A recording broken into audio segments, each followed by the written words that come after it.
고령화, 1인 가구 증가 등으로 우리나라 부동산 투자 환경이 이전과는 다르게 그리고 또 빠르게 변화하고 있습니다. 하지만 지피지기면 백전백승이라는 말이 있죠. 부동산 투자 환경이 어떻게 변화하고 있는지 그에 따른 대응 전략은 무엇인지 알아보는 시간을 마련했습니다. 오늘 부동산 전문가 조규성 차장님 모셨습니다. 안녕하세요. 네, 안녕하십니까. 네, 오늘 또 이렇게 처음으로 슬기로운 서울 생활에 출연을 해주셨는데 그렇기 때문에 우리 청취자 여러분께 자기소개 한번 부탁드리겠습니다. 예, 안녕하십니까. 저는 우리은행 자산관리 컨설팅 센터에서 부동산 투자 자문 업무를 담당하고 있는 조규성 차장이라고 합니다. 이제 부동산에 관련된 컨설팅 같은 것도 제가 하고 있고요. 네, 예. 그렇습니다. 오늘 또 이 조규성 차장님 전문가분 모셨으니까요. 여러분들이 궁금한 점, 부동산에 관해서 궁금한 점 많이 보내주시기 바랍니다. 50원의 유료 문자 샵 0951 이용해 주시면 되겠고요. 제가 알기로 차장님이 TV 방송은 좀 하셨는데 이렇게 라디오 출연은 처음이라고 알고 있거든요. 네, 어떻게 좀 많이 긴장이 되시나요? 엄청 긴장됩니다 지금. 머리가 하얀 상황입니다. 지금. 예. 괜찮습니다. 네. 예, 뭐 TV 방송 TV 방송뿐만 아니라 사실 라디오도 편하기 때문에 편하게 해주시면 되고요. 저랑 대화한다고 생각을 하시고 오늘 방송 부탁드리겠습니다. 네.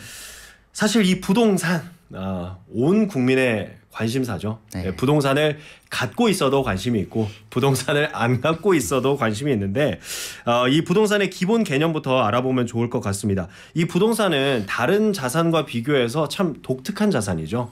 그렇죠. 독특한 면이 있습니다. 네. 다른 거랑은 좀 많이 좀 다른 면이 있는데 이제 부동산 자산에 관해서 좀 이제 간단한 기본 개념만 오늘 이제 말씀드릴 내용에 관해서 잠깐만 좀 말씀을 한번 좀 먼저 드리고 시작하면 아마 이해가 더 빠르실 것 같아요. 네. 독특하다고 말씀 주신 것 중에 하나가 이제 일단은 거래가 좀 용이하지도 않고 이제 여러 가지가 있기 때문에 아마 그러실 것 같아요. 예, 워낙 좀 비싸다 보니까 가격이 있다 보니 쉽게 거래가 안 되죠. 내가 팔고 싶다고 해서 바로 팔 수 있는 것도 아니고 맞습니다. 사고 싶다고 해서 바로 살 수 있는 것도 아니라서 그렇죠. 맞아야 사는데 물론 모든 거래가 그렇겠지만 특히 부동산은 그런 면이 좀 강한데요. 그게 이제 부동산의 특징 때문입니다. 왜냐하면 부동산 같은 경우에는 이름이 일단 부동 움직이지 않는 거죠. 그러니까 결과적으로는 그 자리에 항상 정착해 있는 게 부동산입니다. 이거를 이제 부동성이라고 해요. 움직이지 않는 자산이다 보니까 이 부동성이 있기 때문에 부동산에서 부동산 자체가 입지가 딱 고정이 돼 있는 거죠. 그러니까 그래서 사람들이 입지하고 로케이션 하는 이유가 이제 이 부동산이 딱 고정이 돼 있고 움직이지 못하기 때문인 거거든요. 그래서 예를 들어서 종로에 있는 땅하고 강원도 저 산골에 있는 땅하고 똑같은 평지라고 생각을 하시면 생각해 보면 흙이 더 좋고 이런 건 아닐 거거든요. 그렇죠. 그냥 말 그대로 어느 지역에 입지해 있느냐 딱 그 차이일 겁니다. 그런데 가격도 다르고 규제도 다르고 활용도가 다 다르다는 거죠. 그렇죠. 두 가지의 차이는 딱 입지 차이밖에 없습니다. 그렇습니다. 그러니까 각자 어울리는 용도를 나라에서도 물론 정해놨고 그리고 또 사람들도 인구나 이런 걸 통해서 많이 달라진 걸 알기 때문에 그 입지 차이를 분명히 좀 마음속으로 정확히는 몰라도 대부분 다 알고 계시는 거죠. 저도 그 오피스텔을 구하는 과정에서 당연히 이제 여러 군데를 다녀봤는데 정말 신기한 것이 한 1km 정도밖에 거리 차이가 안 나는데도 가격 차이가 나더라고요. 맞습니다. 근데 이제 그 차이는 대로변에 위치하느냐 아니면 대로변과 거리가 좀 있느냐에 따라서 가격 차이가 생각보다 크게 나는 걸 보면서 많이 납니다. 이것이 바로 입지구나 라는 생각을 했었는데 이제 방금 차장님께서도 입지가 중요하다고 말씀을 해주셨어요. 그런데 부동산 분양 광고 같은 거 보면 역세권이니 슬세권이니 무슨 세권이니 이런 신조어들이 정말 많이 생겼잖아요. 이런 입지를 잘 고려하는 것이 중요하다라는 말씀이시죠? 무슨 세권 이게 사실 입지를 딱 한마디로 요약해서 나타내는 키워드입니다. 이제 우리나라 인구가 또 고령화되다 보니까 여기 이제 병세권이라는 말도 생겨났지 않습니까? 병원하고 얼마나 가깝느냐, 역하고 얼마나 가깝냐, 별다방이랑 얼마나 가깝냐 이런 여러 가지 세권들이 많은데 그 중에서도 병원 진료를 빨리 받을 수 있는 편하게 받을 수 있는 병세권이 어디냐 이런 말도 있습니다. 근데 이런 시설들은 그럼 어디를 선호하느냐, 그리고 어디에 많이 입지해 있느냐 이런 걸 잘 보고 분류할 수 있고 그리고 이거를 좀 어느 정도 딱 느낌으로 알 수 있다면 이게 이제 어떻게 보면 입지에 대해서 굉장히 잘 아시는 거죠. 그렇군요. 그래서 이제 부동산 분양하시는 분들이 무슨 세건입니다 하고 딱 크게 써붙이는 거는 네. 분양하시는 분들도 그렇고 분양 받으시는 분들도 입지에 관해서 너무 잘 알고 계시는 거고 입지가 얼마나 중요한지를 이제 마음속으로 다 알고 계시는 거죠. 입지가 굉장히 중요하다는 얘기입니다. 뭐 사실 부동산 전문가가 아니더라도 아마 국민 대부분 분들이 그냥 몸으로 느끼시는 것 같아요. 맞습니다. 네, 뭐 사람이 이제 많이 모이는 곳이라든지 아니면 이곳이 더 편하다, 살기 편하다라는 것은 뭐 사실 누구에게 교육을 받지 않더라도 뭐 자기가 체감할 수 있기 때문에 잘 알고 계시는 것 같은데요. 네. 부동산의 또 다른 특징은 또 어떤 게 있을까요? 일단 부동산 특히 이제 토지 같은 경우에는요. 네. 늘어나지가 않습니다. 절대 안 늘어나죠. 예를 들어 뭐 이 마이크, 스마트폰 이런 거는 공장에서 다시 만들어낼 수 있고 부품도 똑같이 찍어낼 수 있거든요. 그렇습니다. 그런데 세상에 똑같은 땅은 존재하지 않습니다. 맞습니다. 바로 아까 또 말씀 주신 것처럼 불과 몇백 미터 밖에 있는 땅도 차이가 많이 나거든요. 오피스텔이 거기 세워졌더라도 역을 얼마나 더 빨리 갈 수 있느냐. 출근 시간에 5분, 3분 얼마나 중요합니까? 정말 중요하죠. 그것 때문에 입지가 갈라지는 거거든요. 뭐 어떤 분들은 예를 들어 간척 사업을 하면 토지 늘어나는 거 아닙니까? 이러실 수 있어요. 근데 그건 사실 밑에 있는 그 바다 밑에 있는 토지를 우리가 메꿔서 사용하는 거고 원래 국토입니다. 그러니까 늘어나는 건 아니죠. 그래서 토지는 부증성이라는 게 있다는 거고요. 늘어나지 않는다는 거고 그렇다 보니까 아까 말씀드린 움직이지도 않고 늘어나지도 않으니까 입지는 항상 고정이 돼 있죠. 기본적인 입지는 고정이 되어 있습니다. 그러니까 좋은 입지는 잘 안 바뀌는 거예요. 그래서 이 좋은 입지를 집약적으로 개발하기 위해서 높은 빌딩이 생기고 높은 아파트가 생기고 이렇다고 보셔야 되는 거죠. 그리고 또 이렇게 움직이지도 못하고 입지가 고정돼 있다 보니까 각자 아까 말씀드린 것처럼 개별적입니다. 가치도 개별적이고 가격도 개별적이고 다 개별적이라는 거. 그래서 토지는 개별성이 있다는 것까지 좀 이해를 하고 계시면 아마 오늘 말씀드리는 거에 좀 어렴풋이 왜 그런가 보구나. 이런 게 좀 이해가 되실 것 같습니다. 말씀을 듣다 보니까 제가 궁금한 점이 생겼는데 이제 건물들 이제 워낙 이제 토지를 좀 잘 활용하기 위해서 건물을 높이 올린다라고 말씀을 해주셨잖아요. 이제 거기서 나오는 이제 주로 볼 수 있는 단어가 바로 용적률이잖아요. 그러니까 용적률이 정확하게 뭔지 좀 한번 설명을 부탁드리겠습니다. 뭐 건폐율, 용적률 이런 얘기 많이 들어보셨을 거예요. 그러니까 용적률이라는 건 결국 한 땅에서 건물을 얼만큼 지을 수 있느냐를 규제하는 거거든요. 그러니까 예를 들어서 서울시의 주거지역 뭐 일반 주거지역 중에서 3종이다, 2종이다 이런 주거지역과 상업지역과 뭐 공업지역, 종공업지역은 다 용적률이 다릅니다. 이걸 왜 다 다르게 하냐면요. 각자 지을 수 있는 땅마다 지을 수 있는 그 크기를 간접적으로 제한을 하는 거예요. 그래서 예를 들어 토지 면적이 100평이다. 거기에 용적률이 100%라면 위로 얼마를 짓든지 간에 전체 연면적, 전체 건물의 바닥 면적의 합계가 100평 안으로 들어가야 되는 거죠. 그러니까 용적률은 그거를 규제하는 거고요. 추가로 하나 더 말씀드리면 건폐율은 건폐율이 예를 들어 50%다. 그러면 100평짜리 토지에 바닥 면적이 50평짜리 건물을 지을 수 있는 겁니다. 그러니까 건폐율은 바닥에서 건물이 바닥 면적이 차지하는 토지에서 차지하는 면적이고요. 용적률은 전체 다 쌓았을 때 얼마까지 지을 수 있느냐 이 차이라고 보시면 되겠습니다. 그리고 또 이제 요즘에 뉴스를 많이 보다 보면은 부동산 하면은 꼭 나오는 것들이 바로 DSR이라는 용어더라고요. 총 부채 원리금 상환 비율. DSR도 어려운데 한국말로 해도 어려운 이 총 부채 원리금 상환 비율. 이 DSR은 대체 뭔가요? DSR이 이제 방금 말씀 주신 것처럼 총 부채를 내가 받을 수 있는 대출의 총액을 내가 벌어들이는 소득의 몇 프로까지 감당할 수 있느냐를 정해주는 겁니다. 현재 40%고요. DSR은 올해 2월부터 1단계가 시행이 됐습니다. 스트레스 DSR 같은 경우에는요. 근데 DSR 규제를 하는 이유는 가계 부채를 어느 정도 좀 관리를 하는 목적이거든요. 그런데 이 DSR을 사람들이 이제 오해하시는 게 그러면 내가 대출을 많이 받고 나서 한꺼번에 많이 받고 나중에 그러면 그냥 천천히 갚으면 되는데 이거를 왜 무슨 기준으로 하는 거야? 이렇게 고민을 하시는 거죠. 근데 이 DSR을 규제를 하면 가계부채가 좀 어느 정도 좀 이렇게 좀 관리가 되기 때문에 하는 목적이기 때문에 불편을 주려는 의도는 사실 아니고요. DSR하고 이제 또 요새 최근에 네. 문제가 되는 게 이제 또 문제라기보다 이제 좀 화제가 많이 되는 게 스트레스 DSR이죠. 스트레스 DSR. 그러니까 딱 용어만 들어봤을 때 네. 좋아 보이진 않거든요. 그렇죠. 예, 스트레스가 좋은 용어가 아니다 보니까. 네, 예. 그러면 스트레스 DSR은 뭔가요? 예, DSR에 스트레스를 준다는 거죠. 예, 그러니까 예. 뭐에다 스트레스를 주냐면요, 금리에다 스트레스를 주는 겁니다. 금리. 예. 예. 근데 아까 말씀드린 것처럼 DSR 자체가 내가 총 1년간 벌어들이는 금액 중에서 40%를 원금과 이자를 상환하는데 써야 되는 그 비율이 정해져 있는 거지 않습니까? 예. 그런데 금리가 그럼 높으면 결론적으로는 대출을 받을 수 있는 한도가 줄어들게 되는 거고요. 예. 금리가 낮으면 대출을 받을 수 있는 한도가 늘어나겠죠. 예. 근데 만약에 이 스트레스 금리라고 해서 실제로는 내진 않아요. 실제로는 스트레스 금리를 준다고 해서 그만큼 더 내진 않지만 예.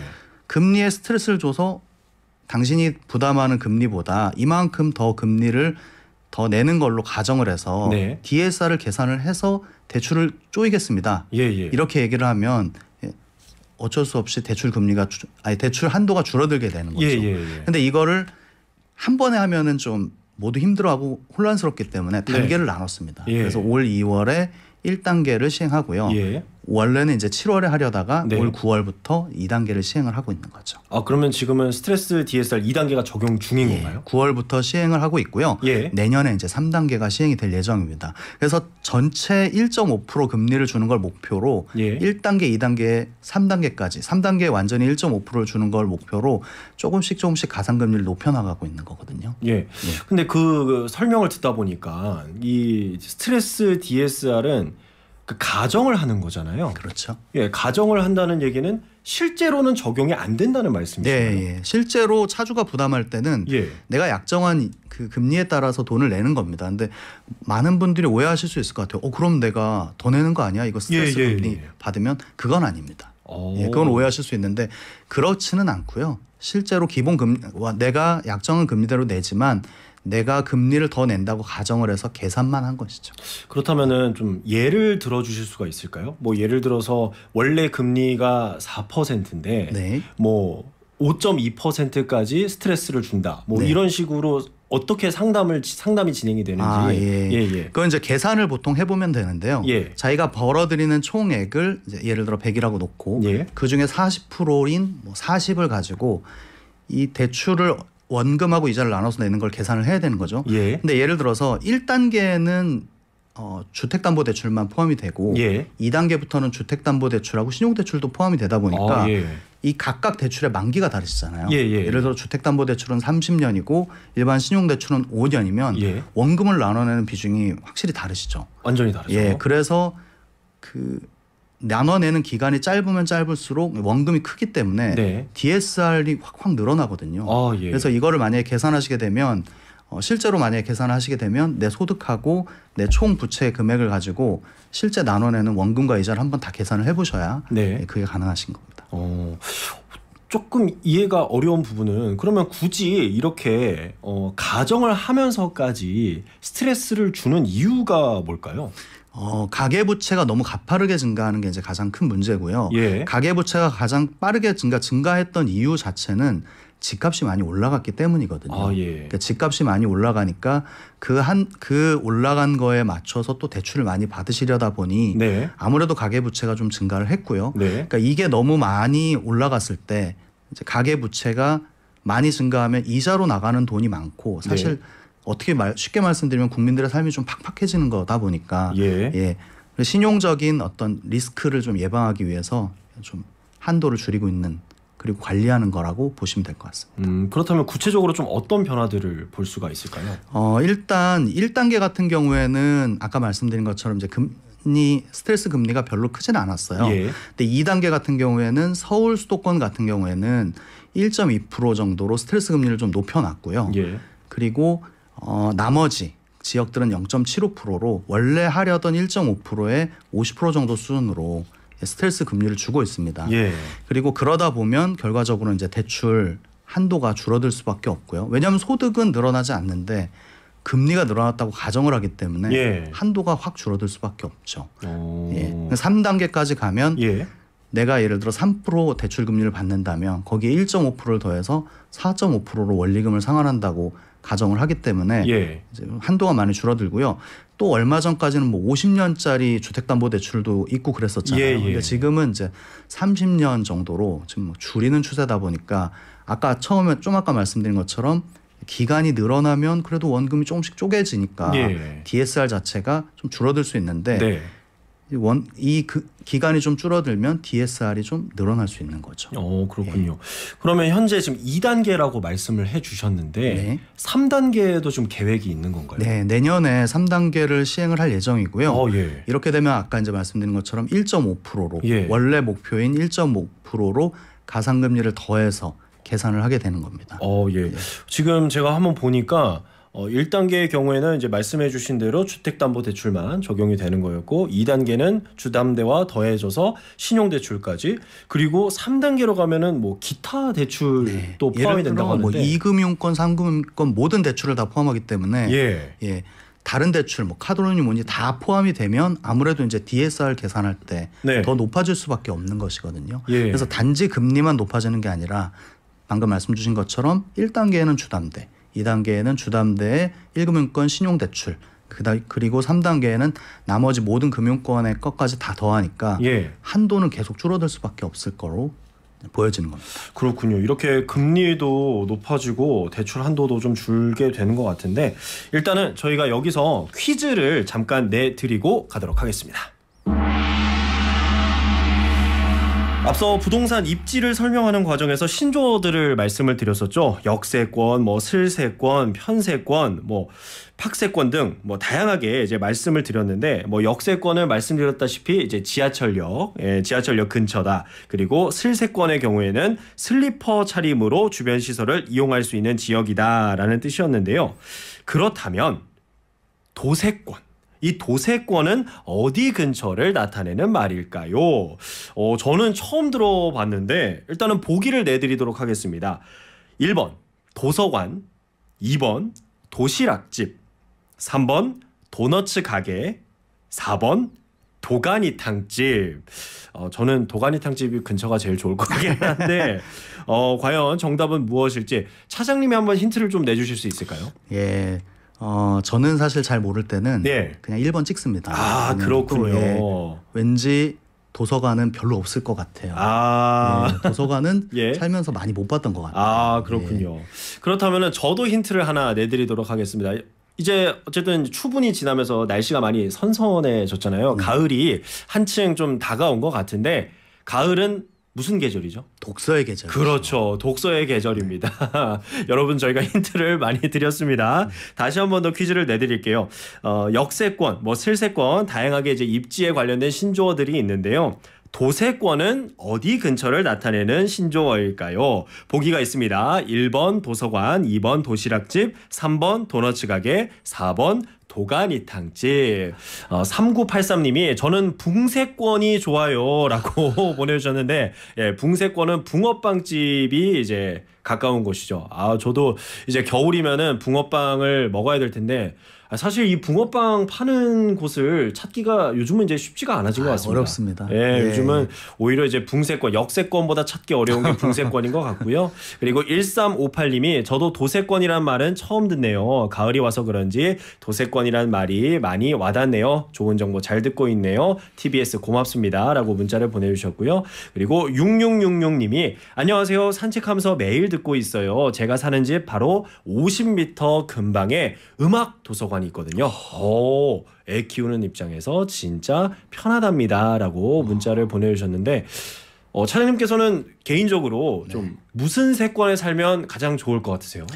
교육을 생각하면 저는 도세권 진짜 괜찮은 것 같아요. 그렇군요. 교육. 아무래도 맹모가 삼천지교를 했을 때 그 시점으로 도세권 좋은 것 같습니다. 그렇군요. 저 같은 경우는 글쎄요. 역세권도 물론 좋을 것 같은데 저는 그 운동을 할 수 있는 제가 워낙 농구를 좋아하기 때문에 농세권 좀 그 야외 농구 코트가 있는 곳 근처에서 살면 좋겠다라는 생각이 드는데 제가 지금 살고 있는 곳에서는 걸어서 한 40분은 가야 농구 코트가 있어가지고 개인적으로 매우 불편하게 살고 있습니다. 자, 이제 계속해서 좀 부동산 이야기를 할 텐데 DSR 이야기를 하고 있었어요. 네. 이렇게 금리도 사실 뭐 기준금리가 최근에 내려가기는 했습니다만 대출 한도도 줄게 되고, 그런데 이렇게 집을 사야 하는 수요자 입장에서는 돈을 빌렸을 때 갚기가 너무 어려워지는 거 아닌가라는 생각도 드는데요. 사실 집을 살 때 대출 없이 현금으로만 집을 산다는 거는 거의 불가능하잖아요. 네. 네, 그럼 이런 그 현재 집을 좀 구매를 하셔야 되는 분들 혹은 계약을 앞두고 계신 분들에게 이 상황에서 어떻게 대처하면 좀 좋을까요? 일단 뭐 진짜 우리나라 주택 가격이 굉장히 비싸지 않습니까? 네. 네, 그러니까 뭐 직장인들 같은 경우에는 뭐 저도 직장인이지만 네. 참 이거 돈 모아서 집 산다는 거 진짜 거의 불가능해요. 예. 예. 근데 그렇다 보니까 사실 이제 부동산 금융이 많이 발달을 했고, 네. 그래서 대출을 받아서 많이 사시는데, 그렇죠. 이게 사실 이제 아까 잠깐 말씀드렸지만 스트레스 DSR에 대한 오해는 야 그러면 스트레스 금리 주면 내가 이 금리만큼 돈 더 내는 거 아니야? 예. 이렇게 생각하실 수 있지만 차주분들이 돈을 빌리시는 분들이 부담하는 금리는 내가 약정한 은행에서 약정한 금리이고요. 실제로 스트레스 금리를 받은 그 금리로 내지는 않습니다. 예, 예. 그러니까 예를 들어 금리 3%면 3%에 내는 거지 스트레스를 더한 3.5% 이렇게 내진 4.5% 이렇게 내진 않는다는 거죠. 네. 그럼에도 불구하고 워낙에 이제 금리에 민감한 게 사실 이제 우리나라 부동산 시장인데요. 상업용 부동산은 더 민감하고요. 예. 물론 주택도 굉장히 민감하긴 하지만 과거 사례를 보면 꼭 금리가 낮다고 무조건 올라가고 금리가 네. 높다고 무조건 안 올라가고 이건 아니거든요. 예, 예. 금리, 공급량 그리고 이제 심리 여러 가지가 다 복합적으로 경기까지 네. 합쳐져서 나와야 되는데 지금은 당분간은 좀 신축 아파트가 좀 없는 상황이고요. 그렇군요. 예, 좀 지금 앞으로 이제 뭐 PF 문제도 있었고 했기 때문에 예. 신축 아파트가 계속 뭐 몇 년 안에 막 팍팍 생겨나기가 어려운 상황이에요. 예. 그렇다 보니까 이제 요새 뭐 얼죽신이라는 말도 생겨나지 않았습니까? 얼어 죽어도 신축이라고. 예. 얼어 죽어도 신축. 예, 예. 물론 이제 뭐 신축이 좋기도 하지만 신축의 가치를 좀 더 높게 평가를 해주고 있는 상황이거든요. 그래서 이제 곧 집을 사시려는 분들 입장에서는 DSR은 반드시 이제 체크를 하셔야 되고요. 네. 왜냐하면 내 한도를 너무 잘 모르시고 계약을 하시면 분명히 탈이 납니다. 그래서 내 스트레스 DSR까지 다 고려해서 은행하고도 한번 체크를 해보시고 한도를 명확하게 체크를 해보시고 계약을 하시는 게 중요하겠고요. 네. 또 무리하게 대출 안 받으시도록 좀 냉정한 마음을 유지하실 필요가 있을 것 같아요. 예. 그야말로 영끌을 하시면 총 한도 내에서 딱 그 DSR을 맞춰서 하더라도 돈 나갈 게 요새 좀 많습니까? 그렇죠. 물가도 많이 올라갔고요. 그렇다 보니까 그걸 좀 감안하셔야 돼요. 그래서 영끌은 좀 방지하실 필요가 있다. 네. 지양하실 필요가 있다. 이런 말씀 드리고 싶습니다. 그렇습니다. 영끌 이제 소위 이제 영혼까지 끌어모아서 대출을 받는 것을 의미하는데 영끌은 좀 자제를 해주셨으면 좋겠다라고 말씀을 해주셨고요. 그렇다면 다가오는 이제 2025년에는 집 구매를 좀 계획을 해봐도 될까요? 일단 주택을 얼마나 보유하고 계시냐에 따라서 이제 전략이 좀 바뀌실 거는 같아요. 네. 근데 예를 들어서 지금 무주택자시라면 좀 적극적으로 알아보셔도 좋지 않을까 하는 마음입니다. 왜냐하면 과거부터 주택 가격이 그렇게 막 훅훅 빠지는 경우가 많지는 않았었어요. 예. 나라에 무슨 큰 일이 있을 때 정도 빠졌다 할까요? 예. 근데 그럴 수밖에 없는 게 아까 처음에 말씀드린 것처럼 부동산은 늘어나지 않고 토지는 늘어나지 않고 움직이지 않다 보니까 좋은 입지에 있는 좋은 아파트들, 뭐 좋은 주택은 가격이 잘 떨어지지 않습니다. 왜냐하면 원하는 사람이 많기 때문이죠. 네. 그러니까 좋은 주택을 잘 골라서 한 채 마련하시는 건 좋을 것 같고요. 근데 다주택자분들이시라면 좀 신중하게 생각하실 필요는 있겠죠. 네. 근데 만약에 무주택자시라면 청약을 제일 먼저 보시는 게 좋을 것 같아요. 청약이요? 예, 청약은 최근에 요건들을 많이 완화도 했고 청약에 대한 어떤 이제 그 수요가 계속 늘어나고 있지만 최근에는 이제 뭐 청약이 너무 안 되니까요. 이게 너무 안 되니까 청약 통장 그냥 포기하시고 해지하는 분들도 많으세요. 저는 그거는 정말 비춥니다. 그런가요? 청약 통장은 계속 유지하시면서 청약은 계속 노려보셔야 돼요. 왜냐하면 신축 아파트를 제일 싸게 살 수 있는 건 결국 청약이거든요. 근데 그렇지 않고 청약이 도저히 안 돼서 다른 구축이나 기축 아파트들을 보시더라도 예를 들어 그 주택을 보시더라도 가능하면 좀 싸게 살 수 있는 방안을 많이 고민을 해보셔야 되는 거죠. 네. 정리를 좀 해보자면은 무주택자라면은 기회를 한번 잘 노려보시고 그리고 다주택자 분들은 좀 신중하셨으면 좋겠다. 집을 구매하는 거 말이죠. 네. 그리고 청약에 대해서도 말씀해 주셨는데 11월부터인가요? 원래 이제 청약을 넣을 수 있는 한도가 10만 원이었는데 네. 그게 이제 25만 원으로 네, 늘어난다는 그렇죠. 소식을 들었거든요. 예. 그러니까 사실 뭐 10만 원이냐 25만 원이냐 저는 기존에 알기로는 그냥 횟수? 네. 얼마만큼 오랫동안 네, 부었느냐 예. 그게 중요한 줄 알았는데 이 금액도 중요하다고요. 네, 금액도 중요합니다. 아, 그렇군요. 그리고 인정 금액이 25만 원 늘어나고 예. 이제 이 인정 금액까지 계속 부을 수 있다 보니까 네. 그래서 많이 고민들 하시는 게 이제 언제부터 우리 자녀를 예를 들어 청약 통장을 만들어주면 예. 언제부터 만들어주냐 이런 것도 한번 좀 고민해 보시면 좋을 것 같아요. 아무래도 빠르면 빠를수록 좋은 건가요? 근데 이제 인정되는 나이가 있으니까요. 그 예. 나이부터 한번 보시면 좋을 것 같고요. 예. 또 하나 좀 말씀드리고 싶은 거는 청약을 하든 기축을 사든 그럼 어디에 사야 되느냐 예. 이걸 많이 고민을 하실 것 같아요. 근데 결국은 일자리 좋고 일자리가 앞으로 풍부하고 예. 그리고 교통망이 계속 발전되는 곳 위주로 먼저 좀 보셨으면 좋겠습니다. 예. 예. 아, 그런데는 또 가격이 주택 가격이 또 금방금방 또 오르는 걸로 알고 올라가죠. 근데 예. 올라가는 만큼 예. 또 나중에 또 올라갈 가능성이 크고 예. 그런 거니까 네. 적어도 떨어질 가능성이 좀 적은 곳 그런 곳을 그렇군요. 보셔야 되겠죠. 네네. 예. 또 이제 차장님이 앞서 설명을 해주셨던 것 같기는 한데 5102님이 금리가 인하되면 부동산 가격은 더 오르나요? 궁금해요라고 문자를 보내주셨어요. 네. 아무래도 금리하고 부동산 가격은 뭐 뗄래야 뗄 수 없는 관계는 있습니다. 예. 왜냐하면 금리가 낮아지면 대출을 받으시는 분들이 자금 조달이 훨씬 용이하시잖아요. 네. 그래서 DSR 같이 예를 들어 아예 쪼여놓는 상황이 아니더라도 네. 금리가 올라가면 자동적으로 어떻게 보면 거래량도 줄고 그리고 가격이 좀 주춤합니다. 예. 실제로 2023년에도 그랬었죠. 예. 근데 그러다가 이제 금리 인하에 관한 기대 심리도 있었고요. 워낙 공급이 신축 공급이 없다는 걸 사람들이 인지하다 보니까 2023년 이후부터 조금씩 주택 같은 경우는 바뀌어 나갔는데 상업용 부동산 같은 경우에는 아직은 이제 100% 회복됐다고 보기 어려울 정도로 예. 금리의 영향이 꽤 큰 편이고요. 네. 금리가 낮아지면 아무래도 거래량도 늘어나고 가격도 좀 올라갈 가능성이 있다. 이렇게 정리해서 말씀드릴 수 있겠습니다. 그렇군요.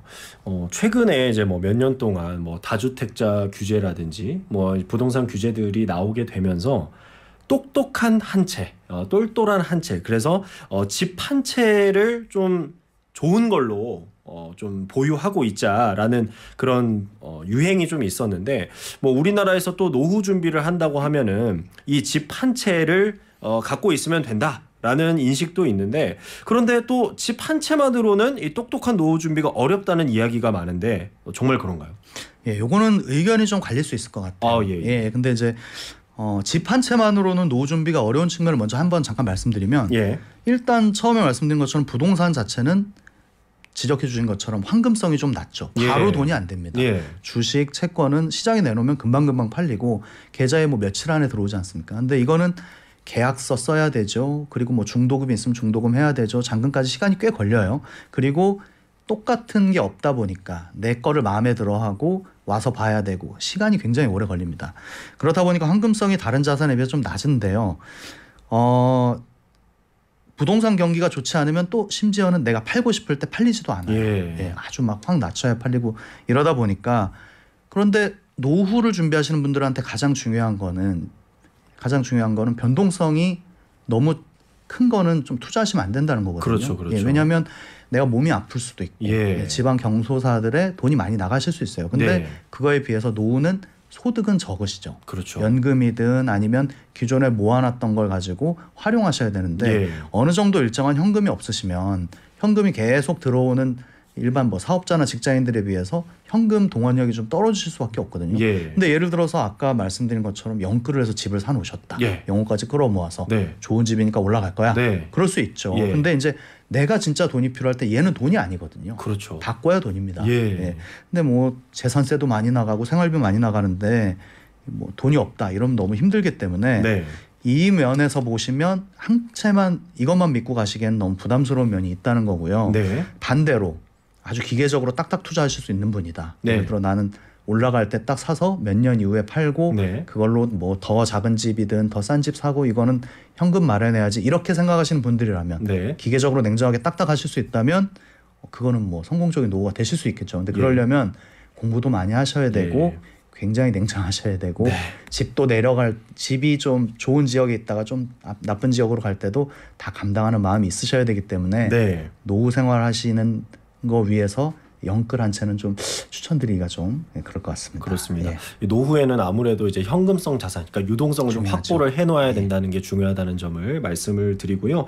그런데 우리나라 부동산 시장이 지금 과거와는 또 많이 달라지고 있다면서요? 네, 특히 인구 변화가 좀 큰 편인데요. 인구는 굉장히 부동산에서 중요한 요소 중에 하나입니다. 왜냐하면 부동산의 수요는 결국 사람이기 때문에 사람이 가장 중요한 요소 중에 하나이고요. 최근에 통계청에서 발표한 2023년 인구주택 총조사 결과를 보시면 우리나라 총 인구가 5,177만 명입니다. 전년 대비해서는 8만 명이 증가했대요. 사람들이 계속 인구 줄고 있다는데 어떻게 증가했냐 이러실 수 있는데 내국인 수는 줄었습니다. 전년 대비 10만 명이 감소했고요. 근데 어떻게 늘었냐? 외국인이 증가했습니다. 18만 명이 외국인이 증가했기 때문에 총합을 맞춰보니 8만 명이 증가한 거로 나오는데 외국인 늘면 좋죠. 와서 돈도 쓰고 그러실 수 있는데 내국인이 줄어든다는 거는 부동산은 굉장히 큰 악재거든요. 그래서 이런 인구 구조의 변화에 맞춰서 부동산 투자 전략도 새로 좀 짜볼 필요가 있다. 이 내용을 좀 말씀드리고 싶습니다. 그리고 이제 가족의 어떤 구성도 또 바뀌고 있는 것 같은데 방금 이제 말씀해 주신 대로 그렇다면 어떻게 좀 계획을 하면 좋을까요? 어떻게 짜면 좋을까요? 일단 1인 가구 수가 굉장히 많이 늘어났어요. 그렇죠. 과거에 비해서는. 그 조사 결과에 보면 1인 가구 수가 전체 가구의 35.5%입니다. 그러니까 10명이 10가구가 있으면 3가구가 넘게 나 혼산이에요. 나 혼자 산다 이거든요. 저도 그렇고요. 많습니다. 근데 의외의 사실이라면 수도권에 쏠려 있을 것 같은 1인 가구가 생각보다 그 비중은 전국에 걸쳐서 골고루 돼 있다는 거예요. 지방에도 1인 가구 많고 서울 수도권에도 1인 가구 많다는 거거든요. 그런데 고령자 비중은 1인 고령자 비중은 지방이 높습니다. 어르신들이 혼자 사시는 경우 젊은 1인 가구분들은 이제 도시에도 몰려 사시고 계시는 거고요. 이제 우리 고향에 혼자 계신 부모님 생각하면 딱 와닿으실 수 있는데 혼자 사시는 독거노인분들이 좀 많으시다는 거 요거를 좀 기억하시면 좋을 것 같고요. 사실 뭐 어제 오늘 일이 아니라 젊은 분들은 이제 도시하고 이제 수도권을 좀 선호하는 경향이 있으시죠. 그러다 보면 이제 계속 지속적으로 고령자분들은 지방에 좀 비중이 증가할 거라고 이제 보여지는 겁니다. 그리고 이렇게 좀 우리나라가 초고령 사회로의 진입을 앞두고 있다고 하는데 이렇게 저출산 때문에 태어나는 아이는 줄고 그리고 고령층은 자꾸 이제 늘어나고 있는 상황인데 이런 거는 이 부동산 시장에는 어떤 영향을 미칠 수 있을까요? 일단 고령화 비중이 지금이 19.1%라고 해요. 그런데 이제 앞으로 10년 뒤니까 2034년 정도겠죠. 그때 되면 통계청이 발표한 바로는 고령화 비율이 28.7%에 달할 거라고 얘기를 합니다. 초고령 사회네요. 정말로. 그러니까 굉장히 초고령 사회죠. 근데 이렇게 고령 인구가 느는데 모든 지역이 동일한 비율로 고령자가 늘어나고 뭐 인구가 줄고 이런 건 아니거든요. 고령화 비율이 늘어나는 이유는 사실 기대 여명이 늘어났기 때문에 수명은 늘어났는데 출산율이 떨어지기 때문에 상대적으로 고령자의 비중이 높아지는 거지 않습니까? 그러니까 출산율이 같이 높아져서 고령화 비율은 유사하게 가더라도 그런 상황이면 상관이 없는데 출산율은 떨어져서 이제 점점 인구가 늙어간다는 거죠. 그렇다 보면은 각각 지역 간의 고령화 지수라든지 그리고 인구 비중이 줄어드는 게 차이가 날 수밖에 없고 이 차이가 입주에도 영향을 미칠 거라는 게 이제 어떻게 보면 전망이 될 수 있는 겁니다. 그래서 이제 뭐 사람들이 많이 몰리는 지역 같은 경우에는 고층 건물도 많아지고 고층 아파트 많아지겠는데 뭐 지방에 예를 들어서 지방에 고령화가 좀 높았던 지역 같은 경우에는 빈집이 늘어날 수밖에 없고 그러다 보면 이제 부동산 거래도 잘 안 될 수밖에 없고 이런 거죠. 지금 말씀해 주신 그 빈집, 이 빈집이 점점 늘어나고 있다는 뉴스도 나오고 있는데 뭐 빈집 현황은 어떤가요? 빈집이 지금 꽤 많은데요. 이 빈집 같은 경우는 지금 점점 늘어나고 있는 추세여서 빈집에 관한 빈집하고 소규모 주택에 관한 특별법이 있을 정도예요. 그렇군요. 그런데 이 빈집의 가장 큰 문제점이라고 하면 집이 비고 나면 이제 점점 슬럼화가 된다는 겁니다. 왜냐하면 일시적인 빈집 말고 장기적으로 봤을 때 2050년 정도에는 거의 뭐 13%나 되는 빈집이 되는데 그 중에서 아예 아무도 살지 않는 일시적이지 않은 그 빈집이 7%가 넘어갈 거라는 거죠. 그러면은 사실 이 비중으로만 봤을 때는 앞으로 빈집이 계속 늘어나는데 그 빈집이 어디 쏠려 있느냐? 지방에 많이 쏠려 있을 거라는 거고요. 그렇죠. 근데 한두 집 떠나다 보면 뭐 응답하라 1998인가요? 거기 보시면 이제 한 집 두 집 떠나가다가 나중에 뭐 덕선이만 남고 뭐 이런 상황이 있으시잖아요. 그것처럼 한둘 떠나다 보면 도시 자체가 유령화가 될 수가 있는 거. 이런 게 좀 문제가 되는 거죠. 뭐 지금 차장님께서 말씀해 주신 대로 뭐 인구 구조도 지금 변화하고 있고 그다음에 뭐 이제 가족 구성도 사실 과거에는 최소 4인 가족이었다면 이제 점점 뭐 1인 가구 아니면은 뭐 핵가족 그러니까 아이를 낳아도 한 명만 낳는 상황이라든지 뭐 고령화라든지 이렇게 인구 구조의 변화에 따라서 앞으로 부동산 투자 전략을 세울 때 마지막으로 좀 팁을 하나 주신다면 어떤 걸 주실 수가 있을까요? 아무래도 인구 구조가 계속 변화를 하니까요.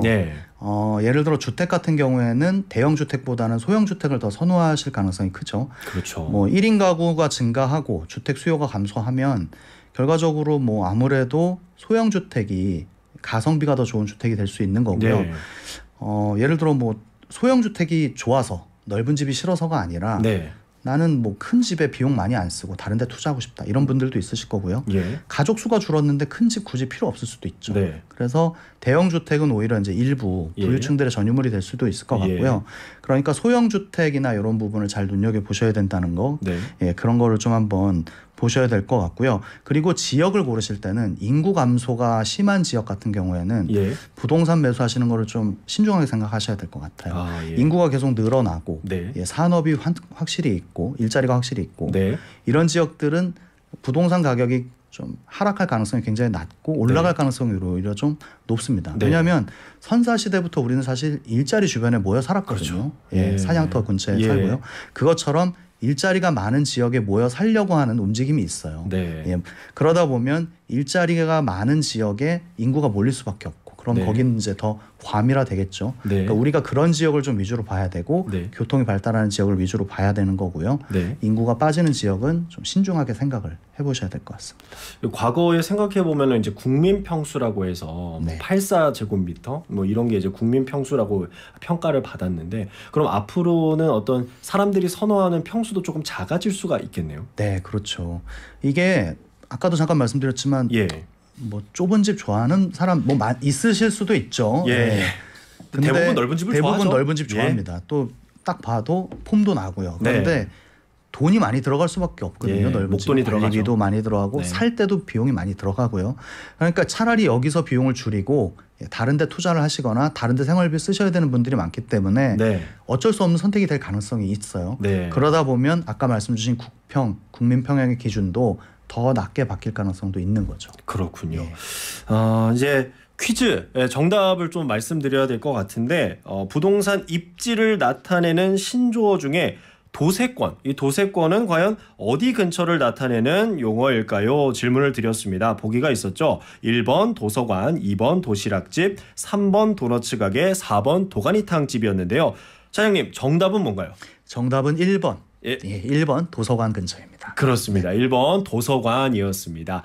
1430님이 정답 도서관 하시면서 책을 읽기 좋은 선선한 가을입니다. 가방에 어떤 책이든 하나 넣어두고 다닌답니다. 이렇게 정답을 맞춰주셨고요. 그리고 9999님도 1번 도서관 정답 맞춰주시면서 장례시장 가는 길에 휴게소에서 문제 풀었습니다. 아주 잘 풀어주셨습니다. 한 분 더 선정을 할까요? 아니면 여기서 홈페이지에 저희가 또 정답자 올려놓도록 하겠습니다. 저희 그 슬기로운 서울생활 확인하셔가지고요. 상품 꼭 받아가시기 바랍니다. 일단은 1430님 그리고 9999번님 이렇게 두 분께 드리고 한 분 더 선정해서 저희가 올려놓도록 하겠습니다. 지금 1분도 안 남았습니다. 차장님 오늘 좋은 설명 정말 감사합니다. 감사합니다. 네, 고생하셨고요. 저는 이제 또 내일 돌아올 텐데 내일도 이제 또 전문가 모시고 이야기 나눠 보도록 하겠습니다. 이제 30초 정도 남으면은 저희가 시그널 남겨드리고요. 저도 내일 다시 돌아오도록 하겠습니다. 지금까지 아나운서 이민준이었습니다.